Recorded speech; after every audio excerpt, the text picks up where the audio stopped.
Dengan pantun kata tuna manaraka.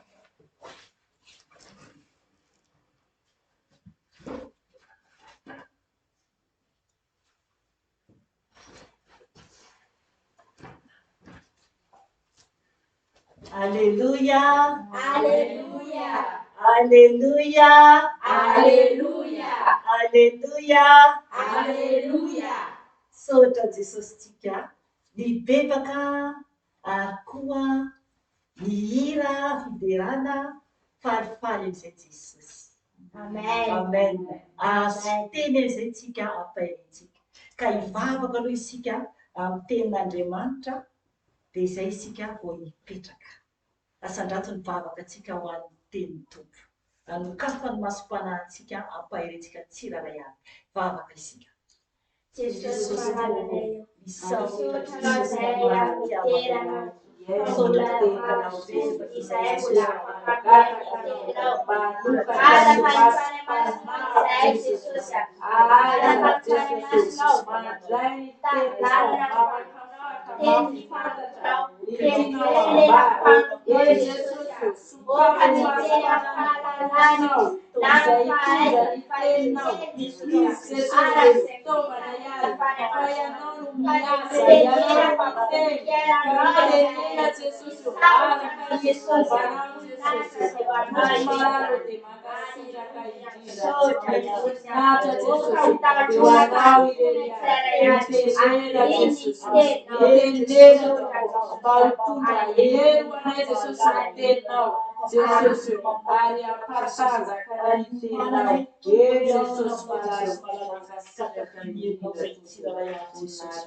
Izay tao toerana aneran-tany Jesosy malalao ka misaotra Jesosy malalao. Aleluia.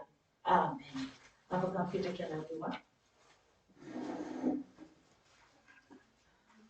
Mbola faly miarabanareo rehetra aho amin'ny anaran'i Jesosy Tompo anio asabotsy fa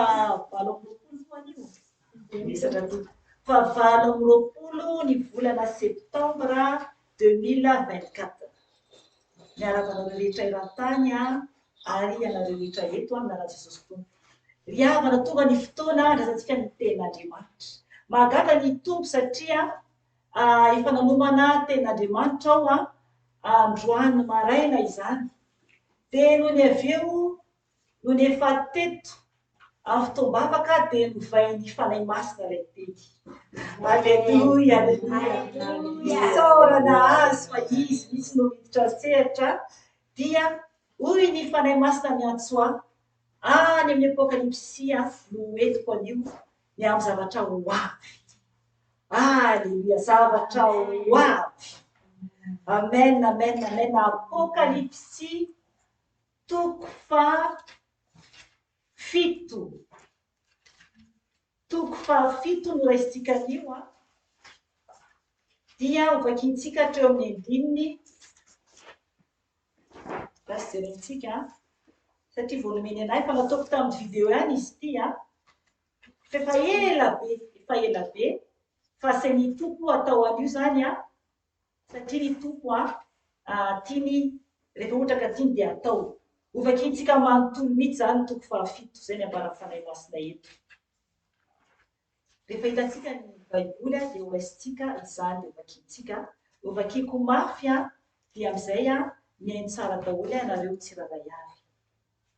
Vakiako ny teny amin'ny anaran'i Jesosy Tompo. Apokalipsy toko 7 manontolo izany. Amin'ny anaran'i Jesosy Tompo. Ny titra ato amin'ny Baiboliko dia mivaky toy izao hoe ny olona voaisy tombo-kase. Rehefa afaka izany dia hitako fa indreo nisy anjely 4 nitsangana teo amin'ny vazantany 4. Nihazona ny rivotra 4 amin'ny tany mba tsy hisy rivotra hitsoka amin'ny tany na amin'ny ranomasina na amin'ny hazo akory aza. Ary hitako fa indro nisy anjely hafa koa niakatra avy tany amin'ny fiposahan'ny masoandro nanana ny fitombo kasen'Andriamanitra velona. Ary niantso ny anjely 4 izay nasaina hanimba ny tany sy ny ranomasina tamin'ny feo mahery izy hoe aza manimba ny tany na ny ranomasina na ny azo mandra-panisianay tombo kase amin'ny andro ny mpampon'Andriamanitsika. Ary nandreny isan'izay voaisy tombo kasea ao 4,400 sy 1 hetsy no voaisy tombo kase tamin'ny fokony zanak'Israely rehetra. Tamin'ny fokony Joda 2,000 sy 1 no voaisy tombo kase. Tamin'ny fokony Robena 2,000 sy 1. Tamin'ny fokony Gada 2,000 sy 1. Tamin'ny fokony Asera 2,000 sy 1. Tamin'ny fokony Naftali 2,000 sy 1. Tamin'ny fokony Manase 2,000 sy 1. Tamin'ny fokony Simeona 2,000 sy 1. Tamin'ny fokony Levi 2,000 sy 1. Tamin'ny fokony Isakara 2,000 sy 1. Tamin'ny fokony Zebulona 2,000 sy 1. Tamin'ny fokony Josefa 2,000 sy 1. Tamin'ny fokony Benjamina 2,000 sy 1 voaisy tombo kase.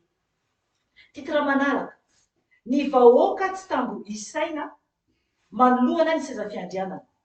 Rehefa afaka izany dia hitako fa indreo nisy olona betsaka tsy tambo isaina avy tamin'ny firenena rehetra, ny fokom-pirenena rehetra ary ny samihafa fiteny rehetra, nitsangana teo anoloana seza fiandrianana sy teo anatrehany zanak'ondry izy ireo. Ny akanjo fotsy lava sady ny tana sapandrofia teny an-tanany.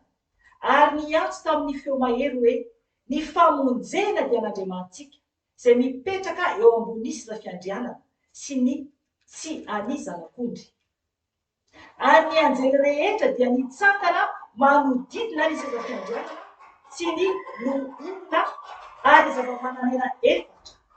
Ny akohoka teo anoloany seza fiandrianana izy ka nivavaka tamin'Andriamanitra hoe amen, ny saotra, ny voninahitra, ny fahendrena, ny fisaorana, ny aja, ny hery ary ny faherezana dia an'Andriamantsika mandrakizay amen. Ary ny iray tamin'ny loholona dia niteny tamiko hoe iza moa ireo miakanjo fotsy lava ary avy taiza izy. Fa hoy aho taminy, tompoko, ianao no mahalala. Dia hoy izy tamiko, ireo no avy tamin'ny fahoriana lehibe ary ny akanjony dia nosasany sy nofotsihany tamin'ny rany zanak'ondry. Noho izany izy dia eo alohan'ny seza fiandrianan'Andriamanitra ka manompo azy andro aman'alina ao amin'ny tempolony. Ary ilay mipetraka eo amboniny seza fiandrianana dia amelatra ny tranolainy andrakotra azy. Tsy honaona na angetaeta intsony ireo, ary tsy aninona azy ny masoandro na izay afananakory. Fa ny zanak'ondry izay eo afovoan'ny seza fiandrianana no mpiandry azy, ka hitondra azy ho amin'ny loharan'ny ranonaina ary ho fafan'Andriamanitra ny ranomaso rehetra amin'ny masony. Amen. Alleluia.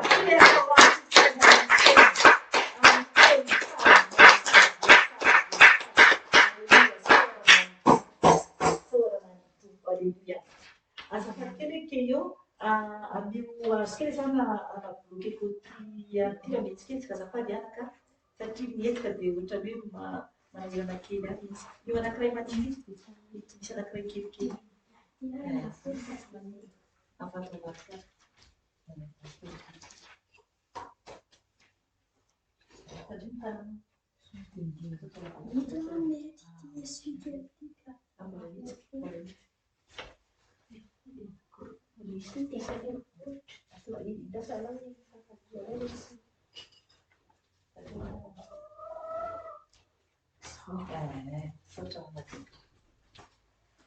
Mialatsiny kely fa ny tompo fandaniana rehetra ka isaorana Jesosy. Zay vao tsy mihetsiketsika dia amin'izay concentré tsara. Amen. Amen. Eto zany ny ten'Andriamanitra tonga dia azavaiko anareo zany aleloha. Tsika zany a azafady kely aemoro ny sezany kailamo zay anao fafapetraka tsara tsy mahagela tokotra anao eo arinanao zay anao fafapetraka tsara na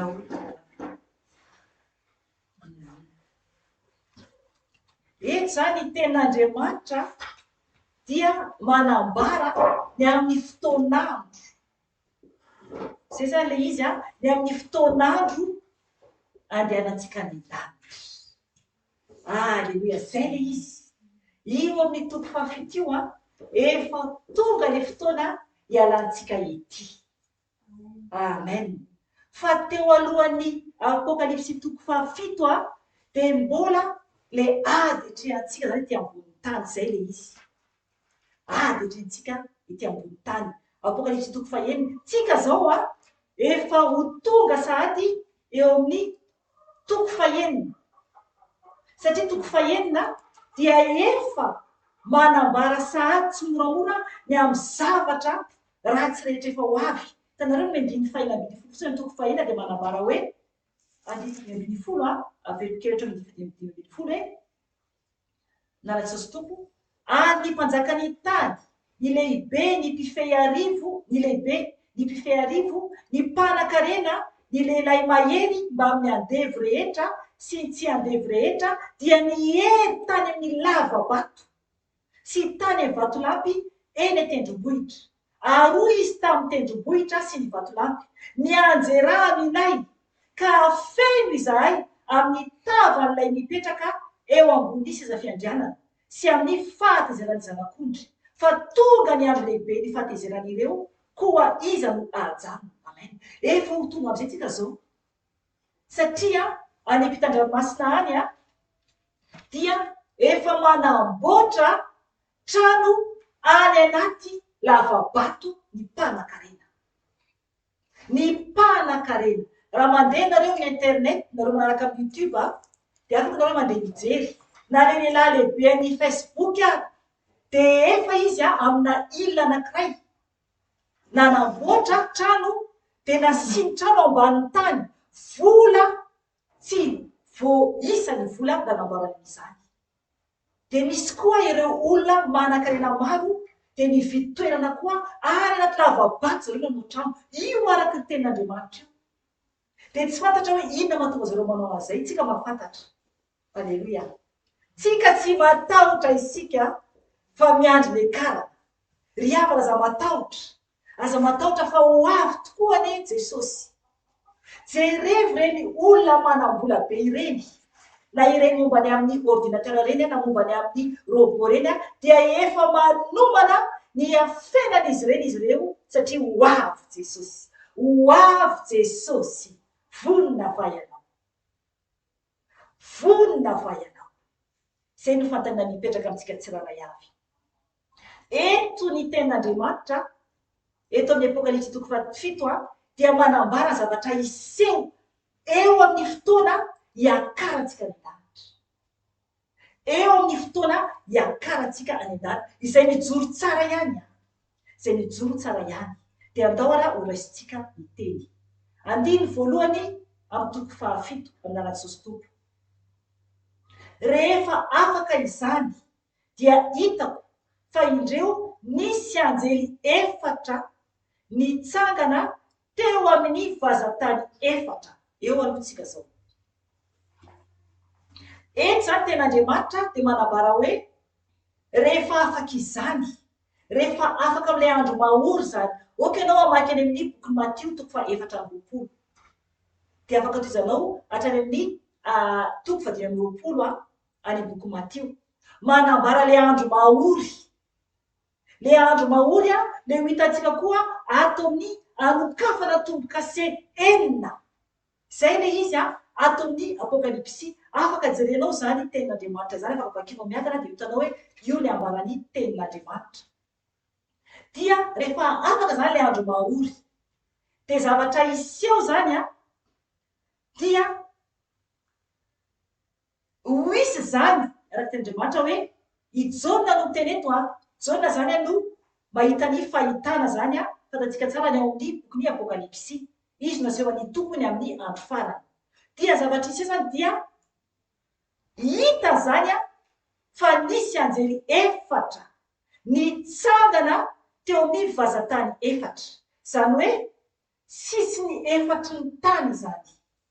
Vazatany efatra zany hoe any farandrindra amin'ny tany a, dia ny ray amin'ny farandrindra amin'ny tany a, dia ray amin'ny ilany ety a, ray zany ilany ety. Reza zavatra iseho alefanetsena le izy a. Tena hoe amin'ny sisiny vazatany efatry ny tany, anjely lehibe izany. Tsapako eto, anjely tena lehibe satria ny tany a ohatra ny kanety eo anatrehan'ireo anjely ireo. Hitsangana zany ireo anjely ireo a amin'ny sisiny efatry nyity tany itoerantsika ity. Ho avy Jesosy ry havana, ho avy Jesosy. Dia hoy ny ten'Andriamanitra hoe niazona ny rivotra efatra amin'ny tany ry havana. Iazona ny azona izany efa tanteraka zany eto zany teny a amin'ny fotoana io a, niazona ny rivotra efatra amin'ny tany. Zany hoe isika zany zao a, dia ny rivotra iainantsika zao a, dia mbola avelan'Andriamanitra hitsoka ahafahantsika miaina. Fa rehefa ho tazomin'Andriamanitra io rivotra io dia maty daholo isika rehetra. Ho faty daholo isika rehetra rehefa ho tazomin'Andriamanitra ny rivotra.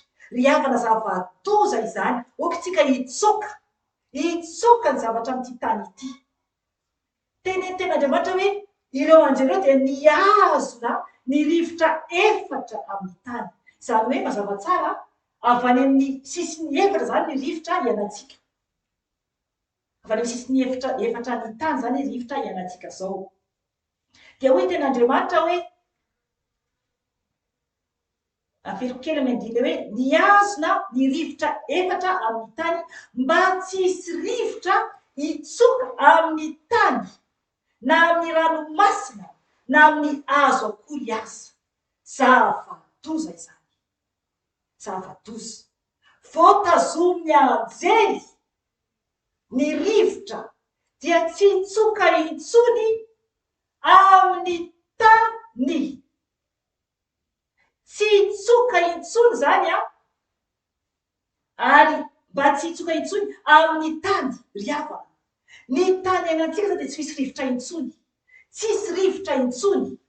Eo zany le tany a, dia eo anany olona hiazakazaka ho eny akaikin'ny ranomasina satria hoe rivo-dranomasina. Ina teny ten'Andriamanitra? Na amin'ny ranomasina ry havana, tsy hihetsika intsony ny ranomasina. Ranomasina dia manonja satria ahetsiky ny rivotra. Fa amin'izay a, dia ho toy ny horonantaratasy tsy mihetsika intsony ny ranomasina. Satria tsisy rivotra manatopatopaka ilay ranomasina. Izay zavatra ho avy io, tsy tantara io tompoko. Zavatra ho avy. Okitsika tena atahotra an'Andriamanitra. Satria efa fanomanana ity, fanomanana zavatra ho avy. Dia manaraka an'izay, dia ho koa ten'Andriamanitra hoe na amin'ny hazo akory aza, na ny hazo izany.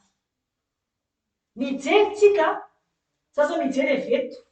Mijery dia mahita zao eto tokotany a, misy hazo eto. Dia tsy mitsokatsoko zany rivotra amin'izany fotoana izany. Ry havana zava-doza. Tsy mihetsika intsony ny ravina, tsy mihetsika intsony zany ny hazo. Izay zavatra ho avy. Inona no ataontsika amin'izany? Satria tsika tsy afaka miaina. Jereko ny olona rehefa marary eny amin'ny hopitaly, na hoe marary tampoka ilay olona, dia ilaina omena oksizena. Eto tsy hisy intsony. Oksizena natoraly no mety ho antsika. Tsy hisy intsony ny rivotra. Tsy hisy intsony. Ry havana, zava-doza. Zava-doza. Andiny faharoa. Ary hitako, hijaona zany manambara eto any. Ary hitako fa indro nisy anjely hafa koa niakatra avy tany amin'ny fiposahan'ny masoandro. Iza zavatra anankiray. Le efatra izany a, mbola teo ihany zany a, eny amin'ny sisiny vazantany efatra. Dia nisy zany anankiray, anjely anankiray zany a, niakatra avy tany amin'ny fiposahan'ny masoandro. Nanana ny tombo-kasen'Andriamanitra velona ry havana. Jereo za zavatra niseho eny an-tanany anjery lay miakatra avy tany amin'ny fiposahan'ny masoandro eny an-tanany izany dia nanana ny fitombo-kasen'Andriamanitra velona. Alleluia, alleluia, alleluia, alleluia, amen, amen, amen, amen. Eny an-tana zany izay. Dia io zany eo anjery zany niantso hoana nambarany. Ary niantso ny anjely efatra izay nasaina hanimba ny tany sy ny ranomasina tamin'ny feo mahery izy hoe, atreo tsy hitanareo zany. Izy zany akatra vany vany amin'ny fiposahan'ny masoandro, any vany amin'ny tany fiposahan'ny masoandro. De niantso izy zany avy amin'ny niantso izy zany amin'ny feo mahery. Feo mahery zany no niantsony niantso an'izy ireo efatra izany. Iresaka izany amin'izy ireo. Resaka amin'ireo izany de inona nambarany? Hoy nambaran'ilay anjely avy tany amin'ny fiposahan'ny masoandro. Hoy nambarany. Aza manimba ny tany, na ny ranomasina, na ny hazo, mandra-panisinay tombo-kase amin'ny andrin'ny mpanompon'Andriamantsika. Hatreo aloha, amen. Alleluia. Alleluia, alleluia. Zay zany nambarany. Ny teny izy zany fa mbola tsy ho simbana aloha zany ny tany, ny ranomasina, ny hazo, satria mbola anisy zany izy ireo. Teny izy hoe mandra-panasinay, zany hoe maro zany anisy tombo-kase amin'ny andrin'ny mpanompon'Andriamantsika ozy. Zany hoe eo izany vao tonga zany ny fotoana anasiana tombo-kase ho antsika tsirairay avy. Ry havana, mampatahotra satria isika zao, isika tsirairay avy zao, na izay ato, na ianareo ao amin'ny YouTube de mbola miomana, mbola miezaka hatramin'ny farany. Eo vao asian'Andriamanitra tombo-kasehany. Eo vao asiany ny tombo-kasehan'Andriamanitra izany. Ry havana, anisy azy koa ne Satana avy eo anisy azy koa Satana avy eo. Ho jerentsika kely rehefa avy eo, tsy vakintsika betsaka fa jerentsika kely rehefa avy eo.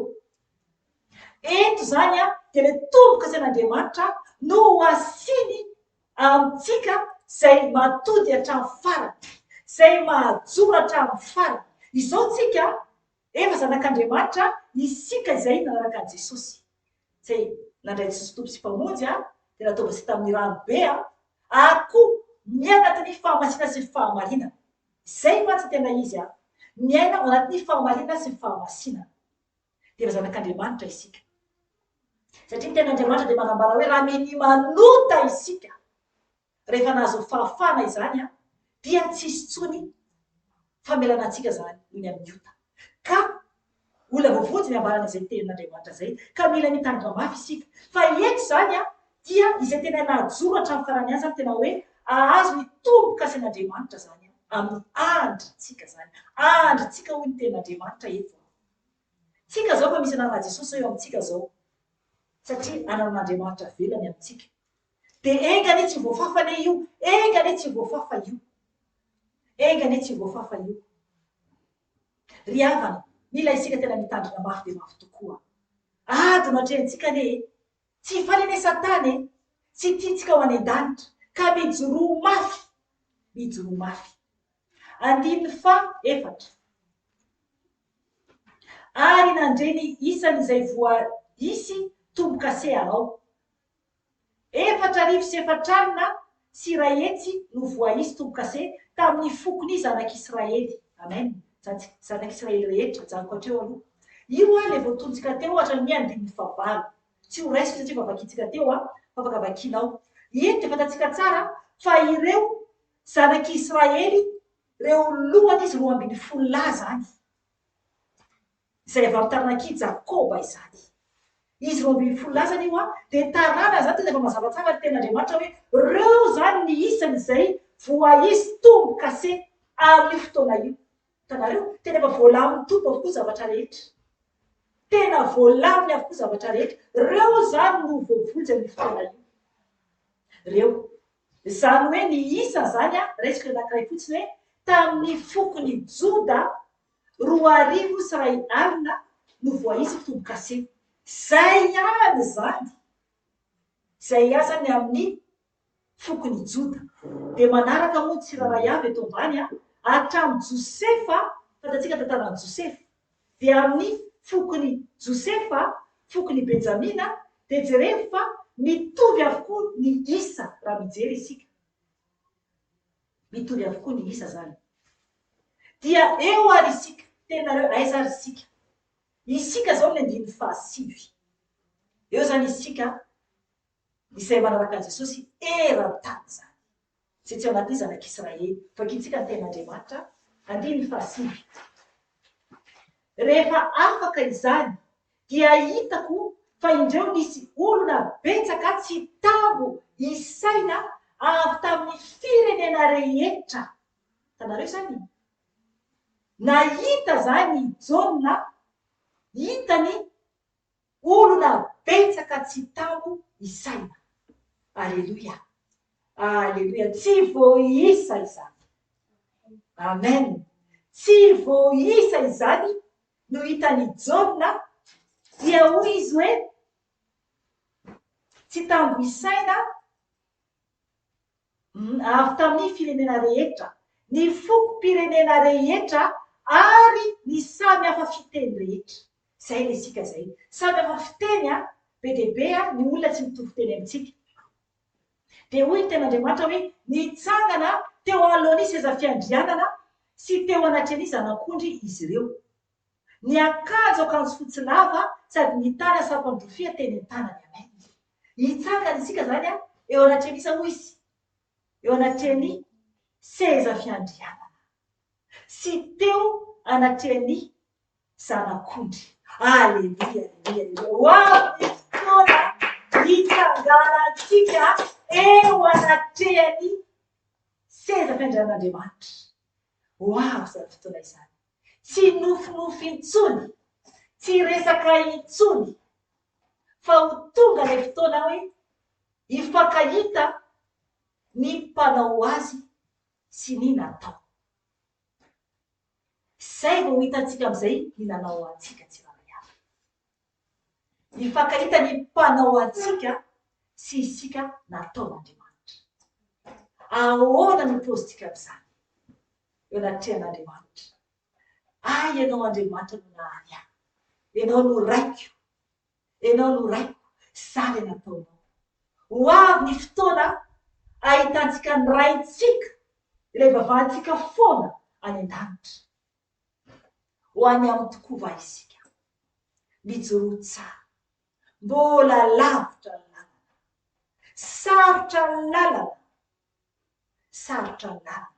Satria isatana dia mitady izay mandrena antsika andro aman'alina. Andro aman'alina. Ny anjely amin'ny fotoana io iaho dia anisy tombo kase.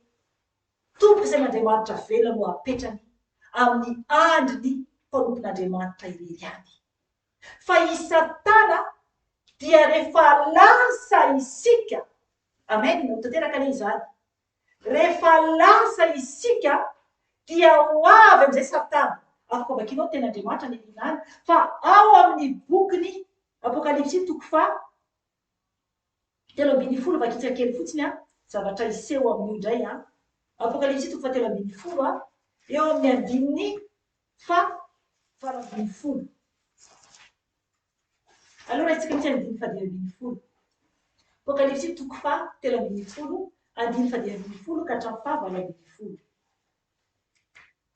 Hoy ny teny tompo vakiko amin'ny anarany. Ary navela anisy aina ny sarin'ny bibidia izy mba ahay miteny ny sarin'ny bibidia. Ary ampamono izay rehetra tsy mety miankohoka eo alohan'ny sarin'ny bibidia. Ary ny olona rehetra na kely na lehibe na ny manan-karena na ny malahelo na ny olona afaka na ny andevo dia ampandraisiny marika avokoa eo amin'ny tanany havanana na eo amin'ny andriny, mba tsy hisy azo ividy na hivarotra afa-tsy izay manana ny marika dia ny anarany bibidia na ny isa milaza ny anarany. Indro ny fahendrena aoka izay manan-tsaina anisa ny isa mariky ny bibidia, fa isa marika ny olona izany, isa mariky ny olona izany. Enina amby enimpolo sy eninjato izany isa marika izany. Amen. Zay le izy. Io lay marika ho apetraky Satana. Raha vao manaiky an'iny olona anankiray dia vita hatreo. Vita hatreo. Ho avy ny fanenjehana. Ho avy Satana. Mila isika miambina mba tsy ho Satana no manisy marika ho antsika raha ohatra ka tsy tafantatra isika. Fa mba ho isany ho tafiditra ao an-danitra isika ka ny anaran'ny Tompo no eo amin'ny andritsika. Ny anaran'ny Tompo no eo amin'ny andritsika zanany tsirairay avy. Amen. Amen. Iverintsika ao amin'ny toko fahavalo teo. Dia rehefa tonga any an-danitra izany isika, manaova amen zay tafiditra any an-danitra isika. Amen. Rehefa tonga any an-danitra zany isika, rehefa ohatra mampianatra zany Jesosy dia zavatra iseho zany amin'izay fotoana izay. Dia zao zavatra iseho. Eo amin'ny andininy fahasivitsika teo dia eo amin'ny faraparany eo hoe nitsangana teo aloha izy fiandrianana sy teo anatrehany izy anak'ondry izy ireo. Ny akanjo fotsy lava sady mitana sampandrofita eny an-tanany. Izay zany tazontsika eny an-tanantsika zany ary ny antso tamin'ny feo mahery hoe, izay no ataontsika hoe ny famonjena dia an'Andriamantsika izay mipetraka eo ambonin'ny teza fiandrianana sy an'izy anak'ondry. Ary ny anjely rehetra, izay zavatra iseho zany tsika zany manao izay teny izay zany dia ny anjely rehetra zany dia nitsangana manodidina teza fiandrianana sy ny loholona ary zava-manan'aina efatra. Aleluia. Tsara be zany. Tsara be. Izay zavatra iseho any an-danitra any. Dia hoy ihany koa ten'Andriamanitra hoe niankohaka teo alohan'ny teza fiandrianana izy ka nivavaka tamin'Andriamanitra hoe amen. Ny saotra, ny voninahitra, ny fahendrena, ny fisaorana, ny haja, ny hery ary ny faherezana dia n'Andriamantsika mandrakizay. Amen. Amen. Ry havana, antsika dia idiran'Andriamanitra foana. Ankazan'Andriamanitra foana. Izay ny faliana lehibe. Zavatra mampalahelo anankiray ambanako aminareo nisy olona zany anankiray izay vavaka izy io. Dia rehefa miresaka aminy zany ten'Andriamanitra zany dia miteny hoe tsy haiko natao anatin'ny zavatra tamin'ny olona zany dia tena taminy hoe any an-danitra anio ka fiderana foana ho any any rehefa tonga any an-danitra. Dia meme le olona. Meme izy. Dia hoy izy hoe ohatrany zao zavatra namarany dia ho zahany foana ve zany? Dia ahoana zany? Tena ohatrany hoe kivy tampoka zany tena ahoana zany hoe vavaka sy fiderana zany foana. Ry havana. Sao dia anatin'izany ianao. Sao dia nisany hoe ahoana raha zany hoe hivavaka foana sy fideran'Andriamanitra zany. Zay nge ny andrasantsika any an-danitra e. Zay nge ny idirantsika any e. Raha malaina hivavaka ianao, malaina hidiran'Andriamanitra ianao, malaina mamaky baiboly ianao, dia tsy ho any an-danitra ianao zany. Tsy ho any an-danitra ianao zany. Tena mewa le olona nambarako an'izany hoe dia vavaka foana ve zany? Hira foana ve zany ohatr'izay zavatra nambara dia gaga be aho. Gaga be aho. Tena mampalahelo ny fanahin'le olona. Ry havana, misy isika miazakazaka foana andavanandro. Latsinainy, talata, alarobia ka misy zoma, asabotsy. Dia alahady tonga dia miomana be hivavaka. Tsy atopoko. Tsy atopoko. Isan'andro no miomana makany an-danitra. Isan'andro, isan-kalina, isa-segondra no miomana makany an-danitra. Ry havana, ho avy any Jesosy. Raha ohatra moa ka any am-piasana ianao, eo aminao mifosa miaraka am-piara-miasa aminao no tonga Jesosy. Aiza ny faranao? Na koa anetseny ianao dia mijery vilana tongo Jesosy aiza ny faranao. Ry havana, mila miomana fotsika andro aman'alina. Na ao an-trano ianao ny zavatra ataonao dia tsy miorina tsara ianao, ka raha tonga amin'iny Jesosy aiza ny toerana misy ianao. Ry havana, mila tsika tena matahotra an'Andriamanitra fa ho avy any Jesosy, rehefa tonga ny fotoana tsy fantatsika akory. Zay ten'Andriamanitra, na ny zanaka raha tsy mahafantatra, na Jesosy ara sy anjely tsy mahafantatra, Andriamanitra iray no mahafantatra ny amin'ny fotoana hiaviany Jesosy ety ambony tany. Eny amin'ny rahona moa zany izy no avy fa tsy mbola ety ambony tany. Ry havana, rehefa ho avy Jesosy tsisy mahafantatra, ny ray ihany no mahalala. Ten'Andriamanitra dia manambara izany mihitsy. Ny ray ihany no mahalala ny amin'ny fotoana io. Horaintsika ny teny satria somasy misy manontany hoe aiza foana ny tenen'ny mama Felicia Paminany zany fa tsisy akory ny ambarany an'izany. Ao bokin'ny Matio 7:9-10. Manambara zany teny zany. Matio 7:9-10. Ho vakiko ny teny amin'ny anaran'i Jesosy Kristy. Hoy ny titre ny ten'Andriamanitra hoe Matio 7:9-10. Hoy ny titre amin'anan'i Jesosy Tompo hoe tsy misy olona mahafantatra ny andro na ny ora.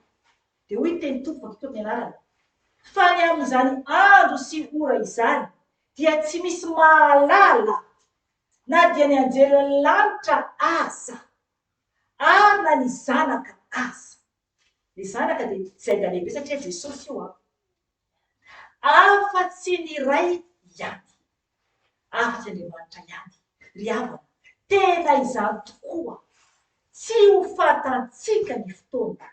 Zay no mahatonga ny Tompo mampihomana antsika. Zay no mahatonga anazy nameny ny teniny mba hiomana antsika, mba tsy hitentsika hoe Jesosy tsisy an'izany mihitsy anaty baiboly.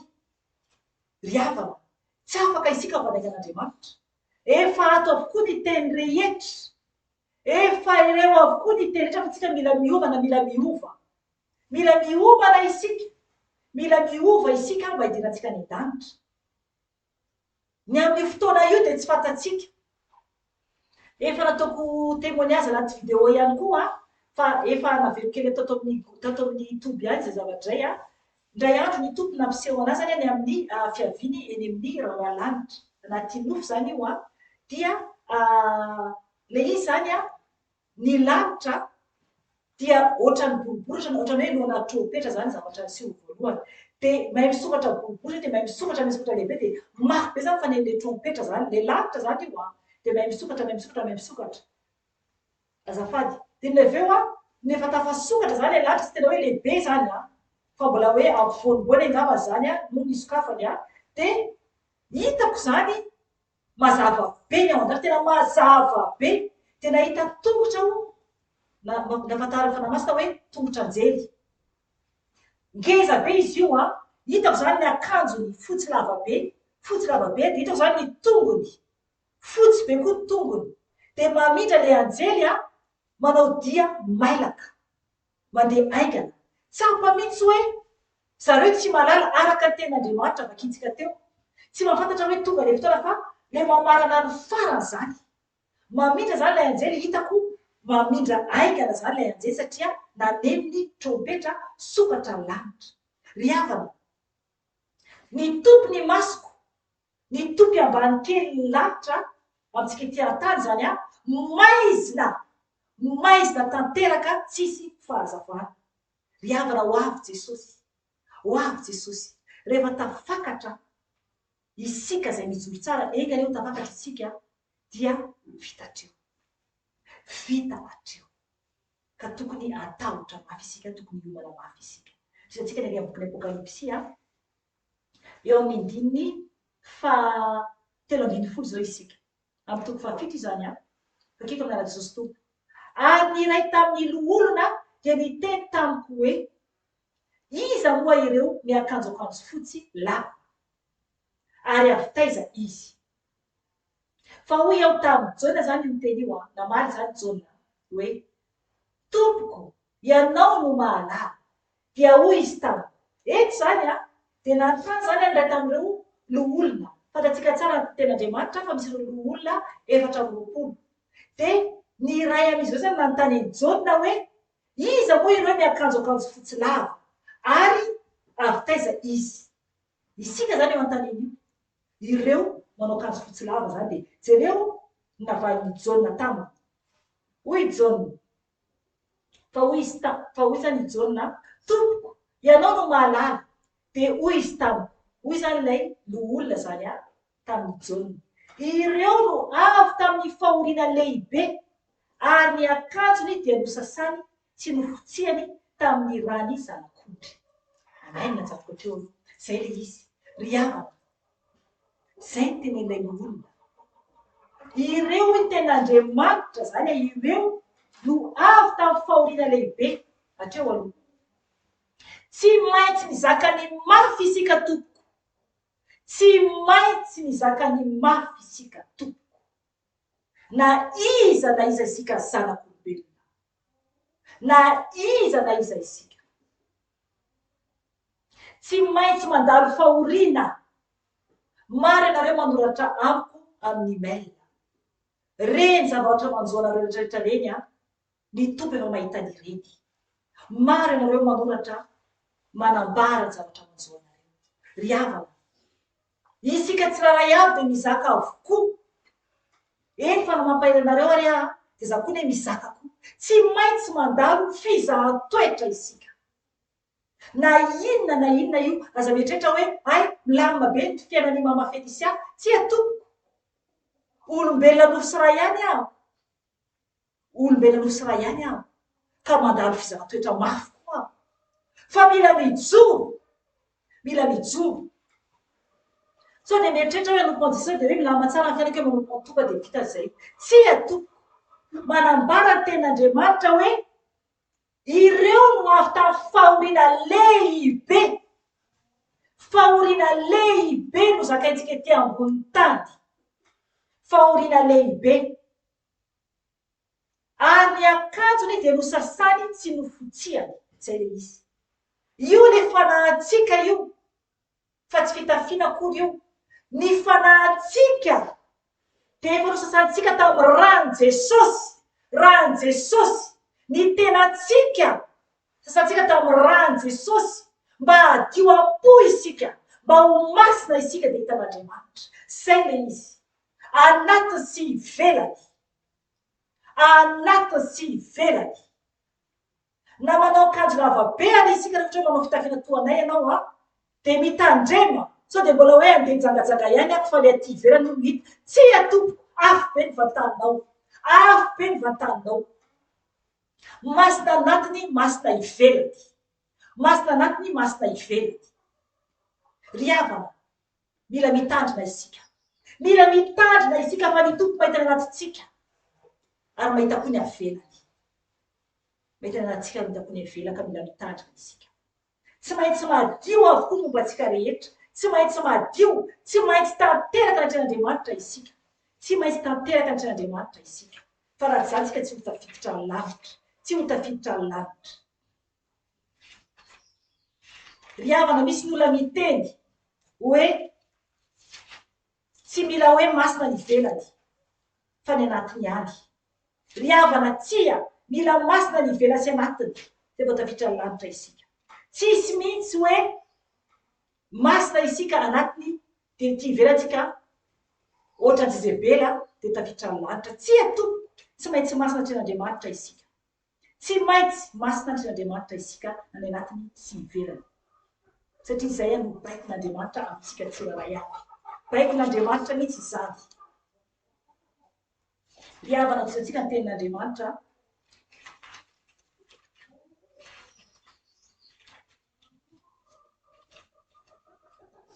Tasy fanamidiko indray tenin'Andriamanitra tsy jerika kely mantsy le izy. Resika amin'ny Tesaloniana voalohany toko 5. Amin'ny famasinana anaty sy ivelany io amin'ny fanamasina fijeriseka ao vakintsika ihany. Famasinana anaty sy ivelany. Misy mantsy miteny hoe efa nareo misy miteny hoe ay ka ny anatiny ihany tokony masina fa ao anakory fitafiana rasodrany. Tsy atoko. Tsy ny anatiny ihany. Tsy ny anatintsika ihany no mety masina. Tsy ao amin'ny Tesaloniana voalohany manambara izay toko 5:5. roapolo.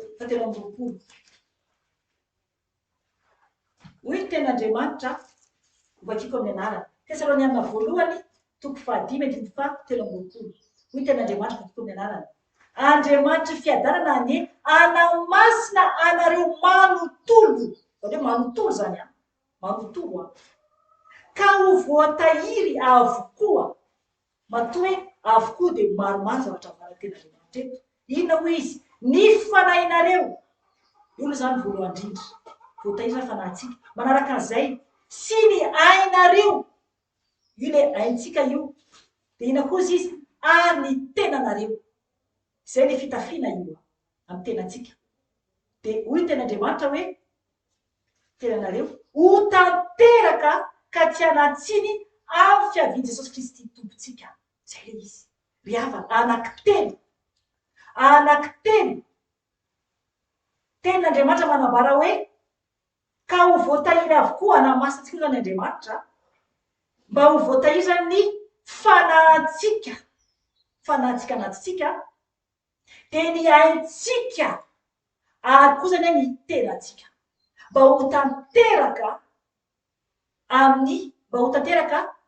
ka tsy hanatsiny amin'ny fiavian'i Jesosy Kristy tompontsika. Amen. Enganika tena ho tanteraka amintsika ane izany. Veravitsika ao amin'ny Apokalipsia 4:20 zao isika. Lehibe. Dia ary ny akanjony dia nosasany sy nofotsiny tamin'ny razan'akondro. Amen. 4:20. Noho izany, izy dia eo anoloany seza fiandrianan'Andriamanitra ka manompo azy andro aman'alina ao amin'ny tempolony. Ary ilay mipetraka eo ambony seza fiandrianana dia amelatra ny tranolainy andrakotra azy. Aleluia.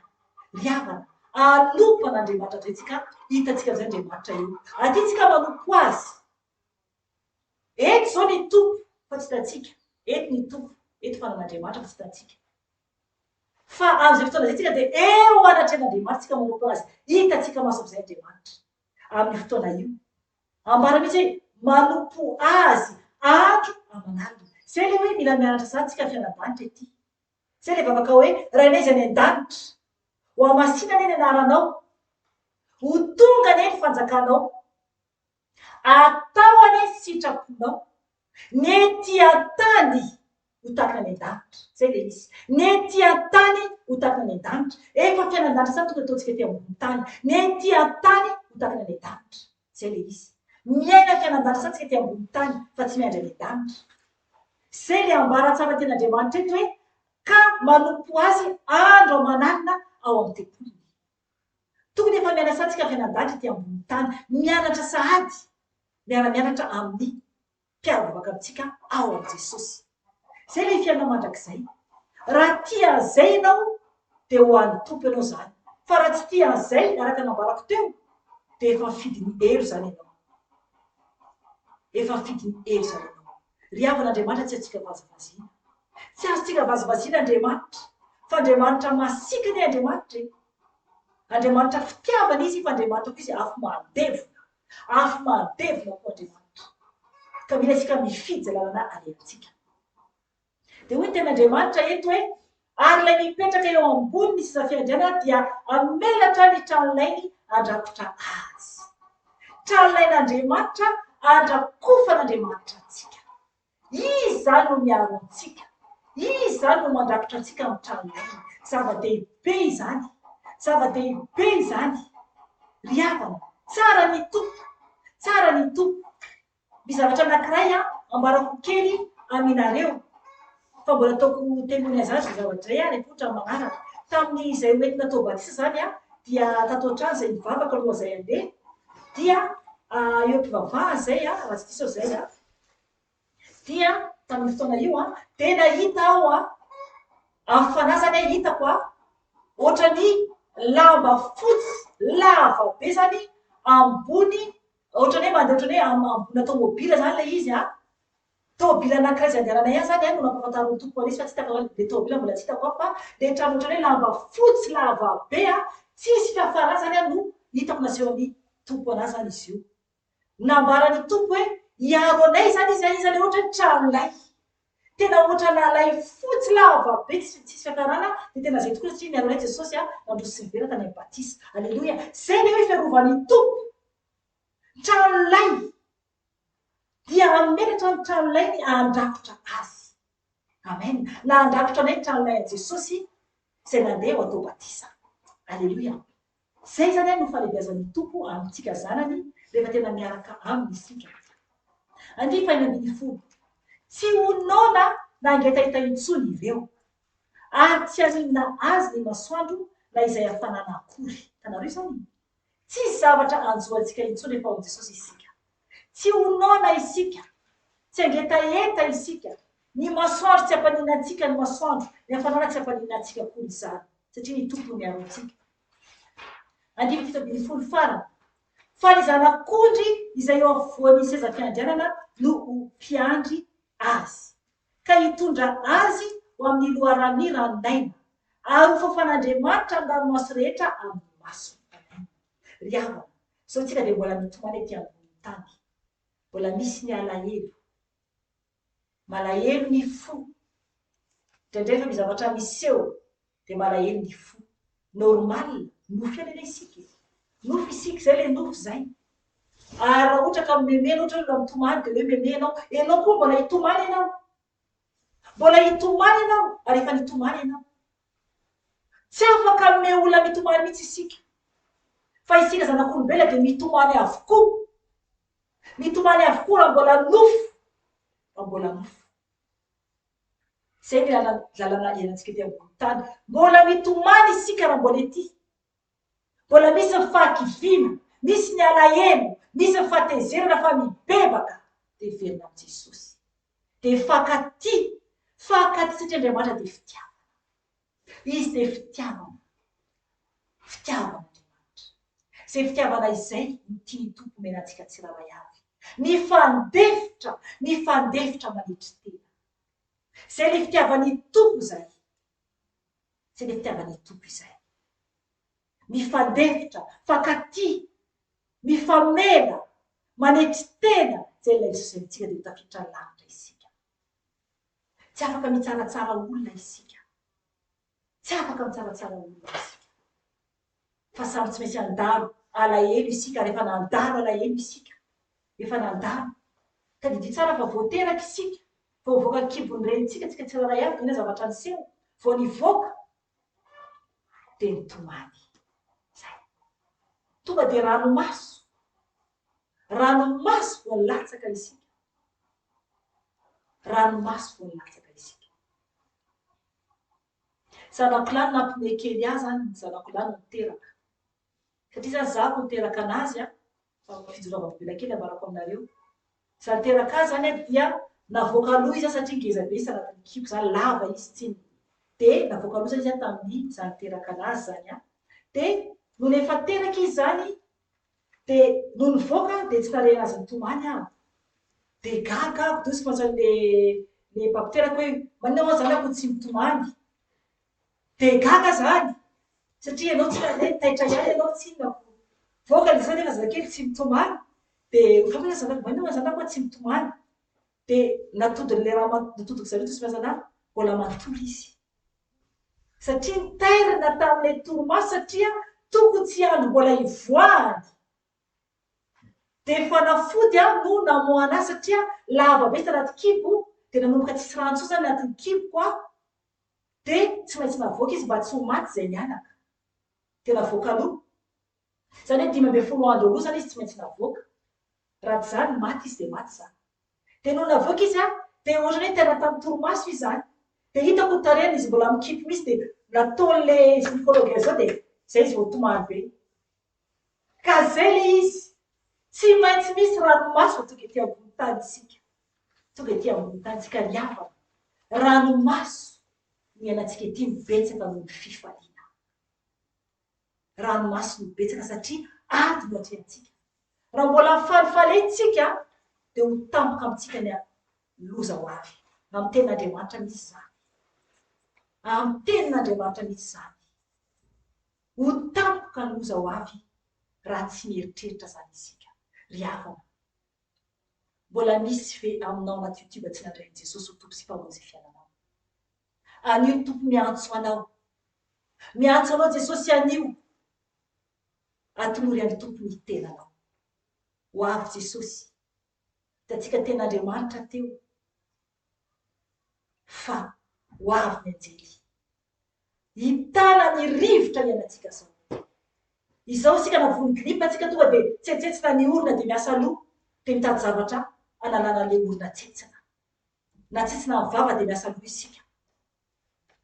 Ho antsika reny tamy zanakitsika kely voateraka na mbola kely voatsetsina ny orona zaza sahirana mafy tsika satria mbola tsy mahay miteny zaza tsy mahay miaina tsara le zaza. Maika fa ho avy Jesosy de tsy misy rivotra tsony ety ambony tany. Ry havana raisy Jesosy ho tompo sy mpamonjy fiainanao. Aza variana intsony am'izao fiainana madary izao fa afo be ny andry. Ry havana tsapako fa YouTube misy olona mitaraina mafy amin'ny fahoriana mare feo aho eto mare feo aho amin'ny fotoana ainonao zao video izao. Tompo mare ny fitarainanao eny ny tompo izany fa atolory azy aloha ny fiainanao ny momba anao de afaka ny tompo hiditra an-tsehatra anavitra anao. Tsy voatery anao hiantso anay, tsy voatery anao hiara hivavaka aminay fa zay metrahan'ny tompo anao fa hovay fotsiny ny fiainanao. Zay tsy miantso olona anaraka anay fa Jesosy no arao tompo. Jesosy no arao. Raisy izy ho tompo sy mpamonjy ny fiainanao. Mandole anao zay toerana misy anao de mibebay anao. Efa misy video nataoko tany rehefa en direct de mampibebaka anareo aho. Ny tompo zany mampibebaka anareo de mampandry anareo Jesosy tompo sy mpamonjy. Afaka ianao mandoalika de mitenena am Jesosy mitalao aminy. Raisy izy ho tompo sy mpamonjy ny fiainanao de andrainao Jesosy de miova miala amy ratsy rehetra. Mety hiteny anao raha miala am'izao ne zahako de tsisy amelomako anjanako. Mety varitena ianao de hoe aiza ny amelomako zanako. Omeny tompo ianao fahazavana. Omeny tompo ianao. Nalana vavy ianao. Manao zay mpijangajanga avy reny vadin'olona fa be miandry anao sy le vehivavy. Ry havana miandry anao sy le lehilahy. Miverena am Jesosy. Miala amy ratsy rehetra na inona io de mbola miantso ny tompo. Ho anao kosa zay fa ao am Jesosy mijoro tsara aza mijery olona fampivavà rehefa reraka amin'ny ray de atsoro ny tananao omeo azy fa zao ibezana izy. Zay no mpirahalahy sy mpiravavy am Jesosy. Raiso izy amy sorokanao. Tambatambazo izy raha manaiky tambatambazana. Mitokana amy resa aminy fa za resahana ambadika ndray hoe zao izy ao. Na iza na izy ianao. Raiso izy fa ny tompo mampahery azy amin'ny fotoana io fa tsy anao. Tsy anao, tsy za fa Jesosy mampahery azy. Ho avy ny fotoana koa hampalahelo anao. Iza mindray anao? Raha ohatra ka tsy mandray ny afo ianao. Iza mampahery anao? Raha tsy mampahery ny afo ianao. Ilainy tompo isika tsiraray avy. Naizanaiza misy anao. Fampahery fa tsy tsaratsara na ifosa. Fa sabatra Andriamanitra miandry antsika raha ohatra ka mitsara olona isika. Satria mbola ho tsara isika. Ry havana zay teny fanahy masina anio. Tiatsika ny tompo. Miantso atsika ny tompo. Hiverina eo aminy ireriany. Araka ny teny tompo efa tondrany mavesatra aminareo. Fampivavà. Mba ho ray ihany anareo ao amiko ny tompo. Teny nomeny fanahy masina ihany keo vao maraina. Hoy ny teny fanahy masina hoe mifankatiava tahaka ny fankatiavan'ny mpirahalahy. Ary koa ny tompo hoe izano ahafantaran'ny olona fa mpianatra anareo raha mifankatia. Zay ny teny Jesosy anketo. Ho antsika tsiraray avy izany nanentina eran-tany any. Ho antsika izany izay manona hoe zanak'Andriamanitra. Zanak'Andriamanitra ianao, zanak'Andriamanitra aho, dia tanteraho izany. Izay ny tiany Jesosy amintsika, satria tiany isika. Tiany Jesosy eny isika, tiany isika. Tiany isika hiverina ho aminy, ary tena ho toa azy, ho toa azy. Masina ho Tompoandriamanitra reo ny teny any amin'ny Levitikosy 10:10. Andiny voalohany sy faharoa. Masina ho izy, ka tokony ho masina koa ianareo. Tokony ho masina koa ianareo. Ao mpitanterahantsika izany, ho tafitra ny davitra isika. Izay ry havana ny fotoanan'io, hivavaka isika manantsika izao fotoana izao. Isaorantsika ny tompo. Amaranantsika ny fotoana, hivavaka isika. Hisaotra azy isika ny amin'ny teny. Dia apetrakitsika ny tontolon'androntsika sy ny herinandro vaovao rahampitso. Dia ataontsika ny andiny voalohany hoe arovy aho tompo. Ataontsika iny ny arovy aho tompo, atolotro izao ny tenako anoko sy ankalazana. Hivavaka isitsangana itsika tompo hivavaka. Hitsangana itsika. Hisaotra ny raintsika ny amin'ny teny sy fotoana. Asan-drato mivavaka anao. Jesosy tompo, misaotra Jesosy. Ny amin'ny teny ianao anaiky. Misaotra fanamasina teny fanamasina. Nampahery fanamasina. Nampiamby anay fanamasina. Mankasitraka feno anao izay. Na feno anao izay. Misaotra anao fanamasina. Satria tsisy toanao. Tsisy toanao fanamasina. Anampiza izay. Satria ianao fanamasina sy manay. Ianao valaka anay Jesosy. Izay na dia ho any aminao izay Jesosy. Tano izay Jesosy fa tsy mahatananao Jesosy. Ho any amin'iza moa izay Jesosy. Tsy ho any aminao. Tazomana izay Jesosy malalao. Mba mitody any aminao Jesosy malalao. Mankasitraka afaka Jesosy malalao. Mankasitraka Jesosy Jesosy. Dia mba mpianatra tokoa izay Jesosy satria izany no alalana Jesosy fa mpianatra izay raha mifankatia. Fa mba tena hifankatia izay tsirairay avy. Misaotra Jesosy. Misaotra Jesosy. Apetraka aminao koa Jesosy zao andro anio zao tontolon'andro. Okenao Jesosy tantana anay tsirairay avy Jesosy. Izay mbola rehetra ataonay. Zanakao eran-tany koa Jesosy malalao. Okenao hiaro an'izy rehetra. Zanakao rehetra mikipa Jesosy malalao. Okenao tokoy hikarakara ireo zanakao. Tsirairay avy eran-tany Jesosy. Eo ihany koa tompo. Ny andronay rahampitso. Ny herinandro vaovao Jesosy apetraka aminao izany malalao. Okenao mitantana. Hikarakara Jesosy. Ny herinandro avy Jesosy. Apetraka aminao tompo. Hainao ny lalana tompo. Amin'izay rehetra ataonay tompo. Na inona izay Jesosy. Satria ilay fitiavana. Ianao ilay masina sy mahery. Ka manaja anao izay mankasitraka anao be Jesosy. Ianao no mahasandraka tompo malalao. Ka izay tompo iza rehetra. Afatraka rehetra Jesosy.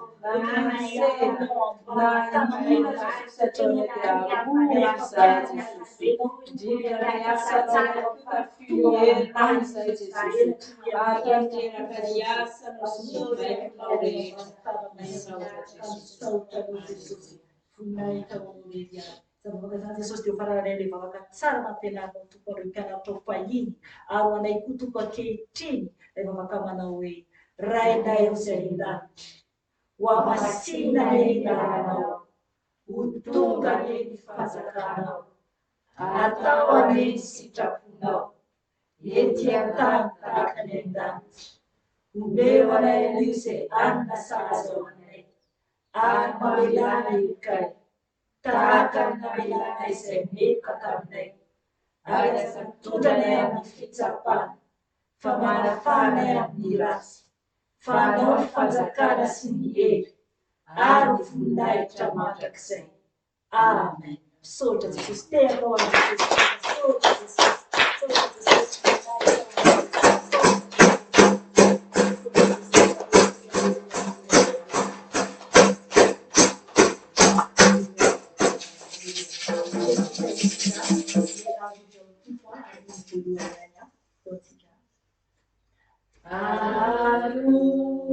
Arudia utupu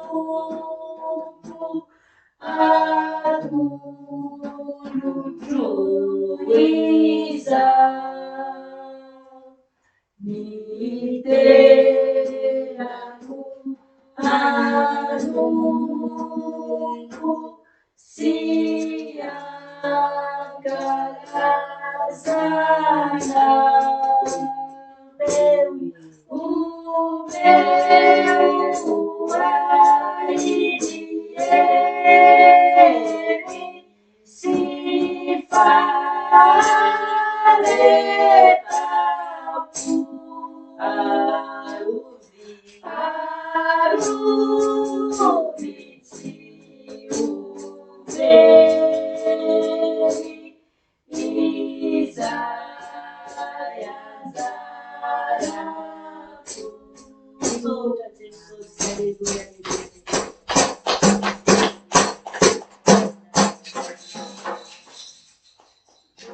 Anareo izay tsara avy mitovy anareo tsara avy eran-tany veloma tompoko.